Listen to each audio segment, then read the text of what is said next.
Assalamualaikum dan selamat sejahtera semua. Video kali ini saya akan kongsikan secara ringkas bab satu indeks untuk objektif menulis penerapan berulang dalam bentuk indeks, dan yang kedua mengenal pasti asas dan indeks bagi suatu nombor atau sebutan algebra.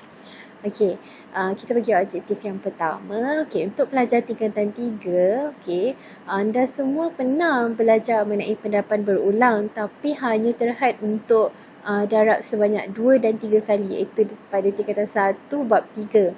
Okey, apa itu penerapan berulang? Penerapan berulang ini ialah suatu nombor yang didarab berulang-ulang kali. Okey, sebagai contoh 4 darab 4 darab 4. Okey, nampak tak? 4 ini nombor yang sama. Maknanya penerapan berulang ini mesti nombor yang sama.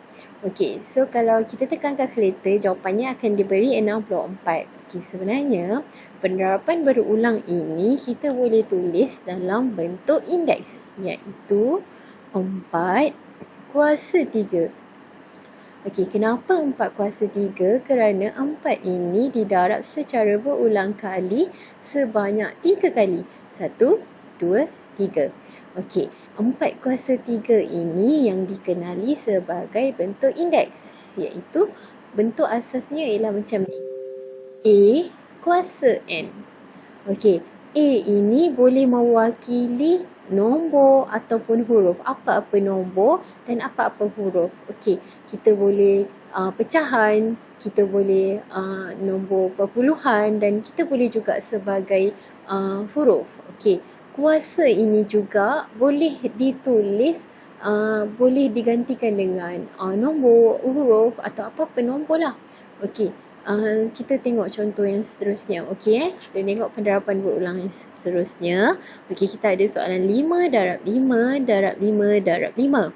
Okey, kita perlu tulis dalam bentuk indeks, dalam bentuk A kuasa N. Okey, kita tulis 5 kuasa 4. Kenapa kuasa 4? Sebab 5 ini didarab secara berulang kali sebanyak 4 kali lah. 1, 2, 3 dan 4. Okey, dan kita boleh tulis 5 kuasa 4. Okey, seterusnya untuk objektif yang kedua. Okey, apabila dia beri satu nombor atau sebutan algebra, kita kena kenal pasti mana satu asas, mana satu indeks. Okey, so mana satu asas? Okey, A sebagai asas dan kuasanya kita letak dia sebagai indeks. Okey, saya bagi contoh soalan tadi 5 kuasa 4. So 5 ini kita panggil asas dan 4 kuasa ini adalah indeks dia. Okey, saya bagi contoh Okey, contoh yang pertama, kalau dia dalam bentuk nombor. Okey, apa maksud nombor kat sini maksudnya asasnya nombor, asasnya mesti nombor. Okey, asasnya nombor, so kita bagi dia nombor lah. Okey, apa asas dia? Asasnya adalah negatif 7. Macam saya cakap tadi, asas ataupun yang A tadi ni kita boleh dalam bentuk perpuluhan, boleh dalam bentuk pecahan, kita boleh positif, kita boleh negatif. So asas dia negatif 7. Okey, apa indeks dia? Indeks dia 3. Okey, saya bagi contoh yang kedua, sebutan algebra. Okey, semua telah pelajari tentang sebutan algebra, mesti ingat lagi kan?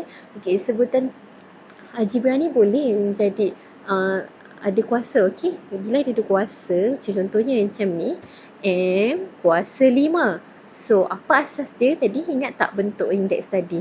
Okey, so kuasanya, asasnya adalah M, manakala indeksnya adalah 5. Okey, senang kata macam ni, apabila awak diberi satu bentuk indeks, okey, yang kuasa mesti adalah indeks, yang selebihnya adalah asas. Okey, terima kasih.